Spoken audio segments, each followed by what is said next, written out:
Hello dear guys, आप सभी को मेरे चैनल पर हार्दिक स्वागत है। तो गाइज, आज जो मैं टॉपिक देने जा रहा हूं उस टॉपिक का नाम है ऑब्जेक्टिव केस। ऑब्जेक्टिव केस को हिंदी में कर्म कारक कहते हैं। इससे पहले मैं नॉमिनेटिव केस पर वीडियो बना चुका हूं जिसे हिंदी में कर्ता कारक कहते हैं, और उससे पहले भी मैं केस का डेफिनेशन और काइंड्स ऑफ केस पर भी एक वीडियो बना चुका हूं। अगर आप लोग नहीं देखे हैं तो उसे अवश्य देखेंगे। तो आज हम लोग ऑब्जेक्टिव केस के बारे में समझेंगे। ऑब्जेक्टिव केस किसे कहते हैं, इसे डेफिनेशन के थ्रू समझें। तो देखें, यहां सबसे पहले यहां दिया गया है कि केस कारक पार्ट 3 है ये ऑब्जेक्टिव केस, जिसको हिंदी में कर्म कारक कहते हैं। डेफिनेशन है जैसे अ नाउन और pronoun that function as object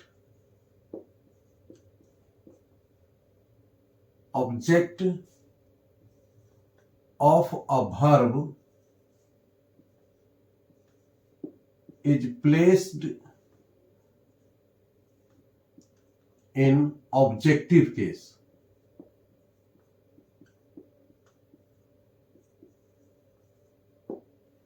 यानी वर्ब के ऑब्जेक्टिव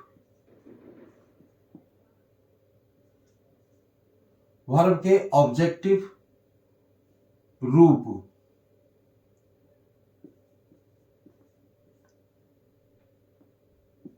में कार्य करने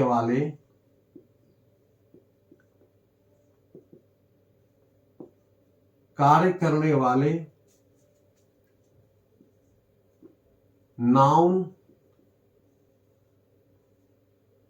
या प्रोनाउन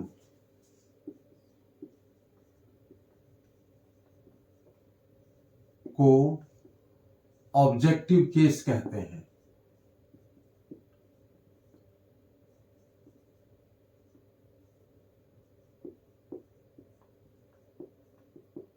ध्यान से देखें, वर्ब के ऑब्जेक्ट के रूप में वर्ब के ऑब्जेक्ट के रूप में कार्य करने वाले नाउन या प्रोनाउन को ऑब्जेक्टिव केस कहते हैं। अब हम ऑब्जेक्ट में जो नाउन और प्रोनाउन आता है उसे हम कैसे पता लगाएंगे, वो कौन सा क्वेश्चन वर्ड है, उसे भी ध्यान से देखें। जैसे यहां पर दिया गया है, you can find out the objective case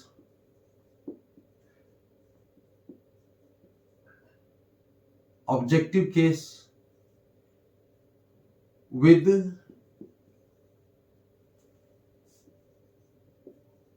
whom or what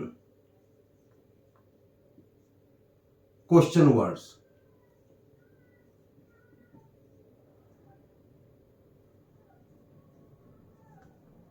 तो इसे समझ ले, आप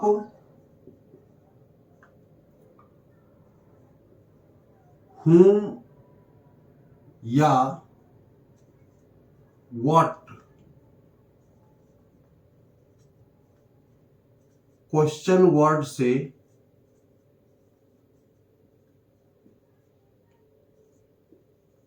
ऑब्जेक्टिव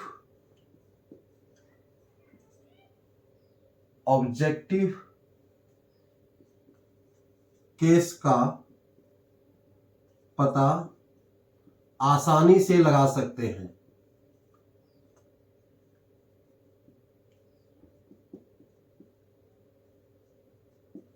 आसानी से लगा सकते हैं। तो देखें, आप whom या व्हाट क्वेश्चन वर्ड से ऑब्जेक्टिव केस का पता आसानी से लगा सकते हैं। तो ये ऑब्जेक्टिव केस का ये डेफिनेशन हो गया। और ऑब्जेक्टिव केस को पता लगाने के लिए कौन कौन सी क्वेश्चन वर्ड की आवश्यकता है? एक whom और दूसरा what। अब हम लोग सेंटेंस के थ्रू इसे समझने की प्रयास करेंगे। तो देखें, इसे अच्छी तरह से समझ लें, नोट कर लें, स्क्रीनशॉट ले लें, फिर आगे बढ़ते हैं। Okay,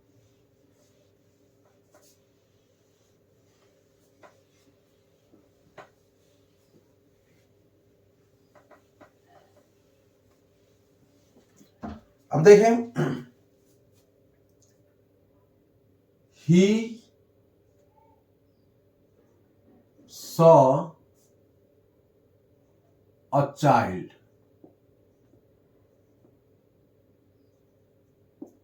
in the park। अब इसमें देखें, यह एक सेंटेंस है यहां से यहां तक। he saw a child in the park। उसने पार्क में एक बच्चे को देखा। तो एक बच्चा को देखा। अब इसमें ऑब्जेक्टिव केस, ये देखिए वर्ब है, और ये वर्ब के बाद में जो ये चाइल्ड आया है ये ऑब्जेक्ट है, और यही ऑब्जेक्टिव केस है। अब हम कैसे पता करेंगे? तो आप ध्यान देंगे कि चाइल्ड क्या है? पर्सन है, और पर्सन को पता करने के लिए हमें whom क्वेश्चन वर्ड की आवश्यकता होती है। किसे? whom। तो इससे हम सेंटेंस को इंट्रोगेटिव सेंटेंस में चेंज करें whom से। जैसे whom did you see in the park? whom did you see in the park यानी तुमने, या whom did he see in the park, उसने पार्क में किसको देखा? तो चाइल्ड को देखा। इसे पता चल जाता है, यहां क्वेश्चन मार्क लगा दें, इससे पता चल जाता है कि whom से whom किसको फाइंड आउट करता है? ऑब्जेक्ट को। ध्यान देंगे, who हमेशा सब्जेक्ट को फाइंड आउट करता है, लेकिन whom ऑब्जेक्ट को फाइंड आउट करता है। what सब्जेक्ट और ऑब्जेक्ट दोनों को फाइंड आउट करता है। अब हम देखें अगला सेंटेंस। जैसे सी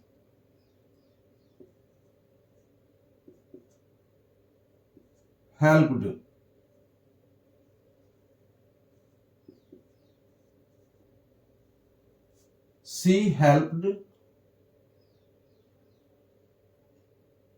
हिम। अब यहां देखें, सी हेल्प्ड हिम, उसने उससे मदद की। अब यहां पे हिम आया है वर्ब के बाद, तो वर्ब के बाद हिम आया, तो ये वर्ब का इफेक्ट इस पर पड़ रहा है। सी हेल्प्ड, उसने मदद की। किसको मदद की? तो हिम को। अब पता करने के लिए यहां भी whom से ही क्वेश्चन बनाना पड़ेगा। जैसे whom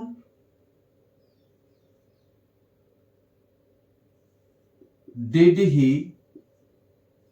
she help? Question mark. whom did she help? उसने किसको मदद की? तो हिम को। तो आसानी से पता चल जाता है whom से कि ये किसको? तो हिम को। अब यहां देखिए, चाइल्ड क्या है? नाउन है, और हिम क्या है? प्रोनाउन है। तो ये प्रोनाउन वर्ड यहां पे ऑब्जेक्ट का कार्य कर रहा है, इसलिए डेफिनेशन में नाउन और प्रोनाउन दोनों को दिया गया है। अब देखें, कभी कभी ऑब्जेक्ट, जैसे यहां तो अभी वन वर्ड है, यहां भी वन वर्ड है, कभी कभी 2, 3, 4 वर्ड का भी ऑब्जेक्ट होता है, लेकिन उसमें मेन ऑब्जेक्ट जो होता है वो ध्यान से देखें कैसे आता है। जैसे he saw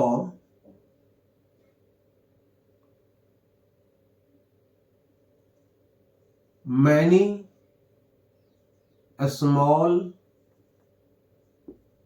children in the park.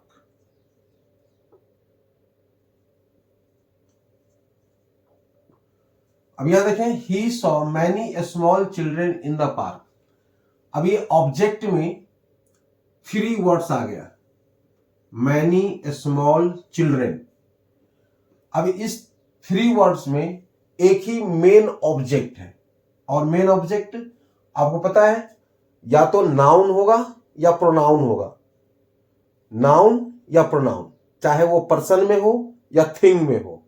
अभी यहां पर्सन में आया है तो मेन ये हो गया ऑब्जेक्ट। इसके साथ में मैनी और स्मॉल ये डिटर्मिनर्स ऑब्जेक्टिव आया है साथ में, लेकिन मेन ऑब्जेक्ट चिल्ड्रेन है। अब इसे भी हम whom से ही क्वेश्चन कर सकते हैं। whom से क्वेश्चन करेंगे तो ये आसानी से पता चल जाएगा। जैसे whom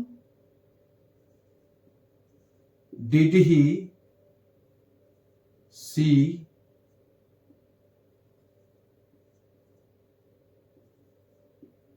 in the park? Question mark. तो whom did he see in the park? तो he saw many small children। तो यहां पर सिर्फ चिल्ड्रन की बात आ रही है, ऑब्जेक्ट में सिर्फ चिल्ड्रन। इसके साथ में जो ये आया है ये इसके साथ आया है, लेकिन मेन ऑब्जेक्ट चिल्ड्रन है। अब हम लोग अब थिंग वाले सेंटेंस को एग्जाम्पल के थ्रू समझें। इसे देख लें सही से।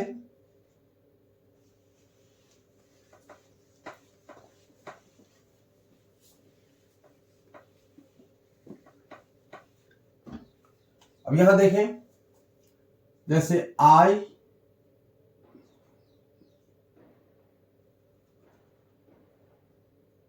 M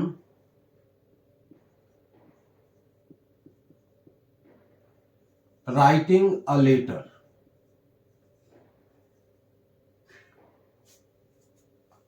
I am writing a letter to send. अब यहां देखें, मैं एक पत्र लिख रहा हूं भेजने के लिए। अब यहां पर देखें वर्ब का कौन सा है, यहां पर एम और राइटिंग। तो राइटिंग के बाद क्या आया है, अ लेटर। ये यानी वर्ब के बाद जो आया वर्ड इस किस में है, नाउन में। नाउन में कौन सा है, ये थिंग में। तो इसे थिंग ये ऑब्जेक्ट का कार्य कर रहा है। अब इसे पता करने के लिए कौन सा क्वेश्चन वर्ड हम लेंगे, व्हाट। देखें यहां पर,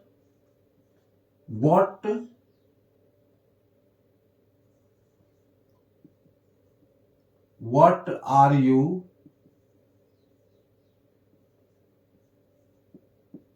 writing, what are you writing to send, question mark. तो व्हाट आर यू राइटिंग, आप क्या लिख रहे हैं भेजने के लिए। तो यहां पे आंसर आएगा अ लेटर। तो यहां पर थिंग है इसलिए व्हाट से क्वेश्चन आया है, ध्यान रखेंगे। तो जब पर्सन हो तो whom से क्वेश्चन करेंगे, और जब थिंग हो तो व्हाट से क्वेश्चन बनाएंगे। इससे पता चल जाएगा ऑब्जेक्ट का।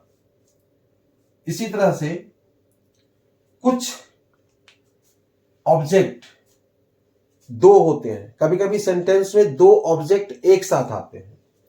कैसे, ये देखें। जैसे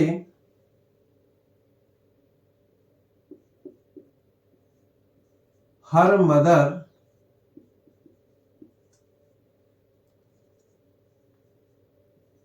gave her a gift। अब यहां देखें, हर मदर यानी उसकी mummy gave her a gift, उसे एक गिफ्ट दी, एक उपहार दी। तो यहां पर दो ऑब्जेक्ट आया, एक हर और दूसरा अ गिफ्ट। यहां टू ऑब्जेक्ट आया है। अब ये जो टू ऑब्जेक्ट है, अब इसमें एक डायरेक्ट ऑब्जेक्ट है और एक इनडायरेक्ट ऑब्जेक्ट है। अब इसमें कौन सा डायरेक्ट ऑब्जेक्ट है और कौन सा इनडायरेक्ट ऑब्जेक्ट है, अब कैसे पहचानेंगे? तो हमेशा ध्यान रखेंगे कि जो पर्सन से रिलेटेड होते हैं, जो पर्सन से रिलेटेड होते हैं वो इनडायरेक्ट ऑब्जेक्ट होता है।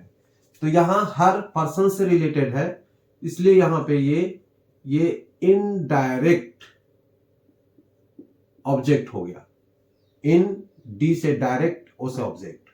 और गिफ्ट थिंग जब आता है तो वो डायरेक्ट ऑब्जेक्ट कहलाता है, डायरेक्ट ऑब्जेक्ट।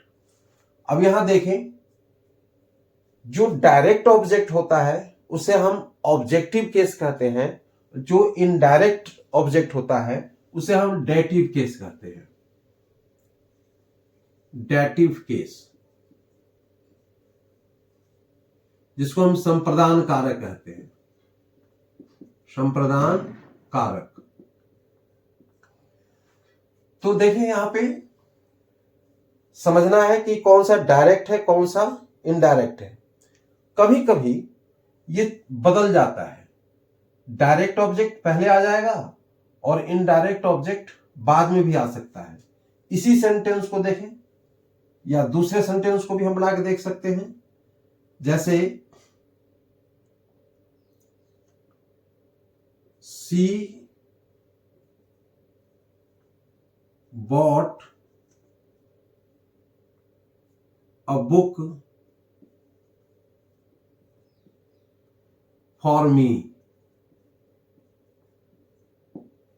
अब यहां एक चीज ध्यान देने की बात है कि थिंग पहले आ गया, यानी डायरेक्ट ऑब्जेक्ट पहले आ गया और इनडायरेक्ट ऑब्जेक्ट बाद में आया है। पर्सन से रिलेटेड इनडायरेक्ट ऑब्जेक्ट होता है, लेकिन उसके पहले कभी टू या फॉर, इन दोनों में से कोई भी प्रीपोजिशन वर्ड अवश्य आएगा।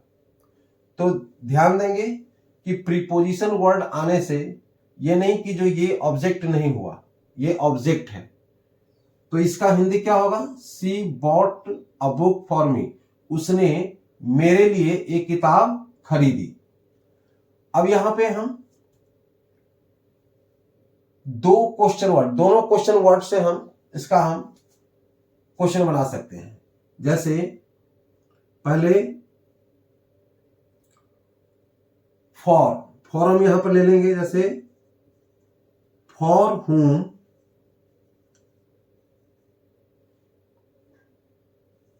did she buy a book? Question mark. अब जब हम इसके बारे में पता करना होगा तो इसमें नहीं आएगा ये, लेकिन अ बुक तो अवश्य आएगा। For whom did she buy a book, यानी उसने किसके लिए एक किताब खरीदी? तो फॉर मी, मेरे लिए यहां पे। अब हमें अ बुक के बारे में पता करना है तो इससे हम लगाएंगे what did she buy for me, question mark. अब what did she buy for me, उसने मेरे लिए क्या खरीदा, क्या खरीदी? तो अ बुक। तो व्हाट से, तो जहां भी थिंग हो वहां व्हाट क्वेश्चन करने से पता चल जाता है ऑब्जेक्ट का, और जहां पर्सन हो वहां whom क्वेश्चन लगाने से पता चलता है। अब देखें कि इसमें ऑब्जेक्टिव केस जैसे डायरेक्ट ऑब्जेक्ट और इनडायरेक्ट ऑब्जेक्ट। जब एक ही वर्ड हो, जैसे एक ही ऑब्जेक्ट हो, चाहे वो डायरेक्ट ऑब्जेक्ट हो चाहे इनडायरेक्ट ऑब्जेक्ट हो। अब थिंग तो हमेशा डायरेक्ट ऑब्जेक्ट होगा और पर्सन हमेशा इनडायरेक्ट ऑब्जेक्ट होगा, ध्यान रखना है। और थिंग हमेशा डायरेक्ट ऑब्जेक्ट होता है।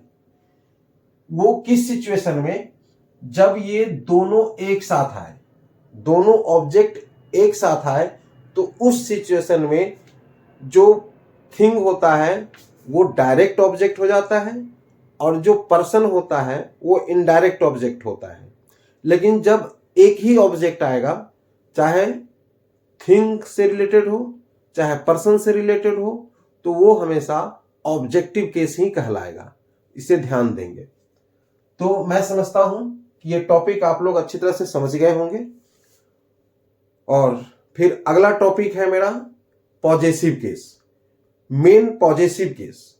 क्योंकि पॉजेसिव केस इतना इंपॉर्टेंट है कि अगर इसे आप समझ लेंगे तो एक तरह से जो कभी कभी उलझ जाते हैं स्टूडेंट, इसका मीनिंग कैसे आउट होगा, तो वो आप अच्छी तरह से समझ लेंगे। ये तो नॉमिनेटिव केस और ऑब्जेक्टिव केस जो वर्ब के पहले और बाद में जो आता है, वो इसे पहले भी हम समझा चुके हैं कई वीडियो में। आज इसे अच्छी तरह से डेफिनेशन देकर समझाया हूं। लेकिन अब जो वो आ रहा है पॉजेसिव केस वाली, उसे अवश्य ध्यान से समझेंगे, वो काफी इंपॉर्टेंट है। तो फिर बस आप लोगों से यही कहेंगे कि अगर ये वीडियो आप लोगों को पसंद हो, अच्छा लगे, तो अवश्य जो नए हैं सब्सक्राइब करेंगे, लाइक करेंगे, शेयर करेंगे, ताकि मैं वीडियो में लाता रहूं आप लोगों के लिए और अच्छे से अच्छे टॉपिक में देता रहूं। फिर अगले वीडियो में मिलेंगे, तब तक के लिए बाय, जय हिंद।